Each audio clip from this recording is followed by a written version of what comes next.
ba ang full storage ng phone mo, kaya sobrang bumabagal na to at wala kang ginagawa kapag sobrang dami na ng photos at videos na nasa cellphone mo ay nagdi-delete ka na lang. Well, worry no more kasi meron na tayong USB flash drive 2TB. So, di ba, meron pa siyang magandang lagayan. So, sobrang laki nito, 2TB na to. Napakadali lang gamitin at marami ka pang maiilagay. So, hindi mo na kailangan mag-delete ng mga photos at videos dito ng cellphone mo. Syempre, memories yan eh, di ba? Kailangan nakasave yan at hindi mo pwedeng burahin kasi sayang naman. So, ito, napakadali lang gamitin.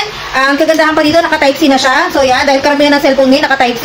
So, yan, insert mo lang yan sa phone mo. Gallery mo, pwede mo nang i-transfer ng mga files or mga videos o mga picture na gusto mong i-transfer. Kasi ang kagandahan dito, USB type siya, yan o. Pwede mo nang i-transfer sa computer or sa laptop or sa other phone mo. So, hindi mo na kailangan magbura ng mga pictures at mga videos. Siyempre, content creator tayo at saka affiliate. So, siyempre, napakarami nating picture na kinakapture at napakarami nating videos na ginagawa, diba? So, hindi talaga maiiwasan na mapura yung mga storage natin. So, ngayon, buti na lang meron na nito sa TikTok, diba? Sayang, ang dami ko lang nabura, ngayon ko lang ito na-discover. Pero ngayon, at least, makakapag-ipon ako ng mga memories na hindi ko na kailangan mag-delete ng mga video at pictures kasi meron ako nitong 2TB na USB flash drive. So, pa dito dahil naka 3.0 version siya.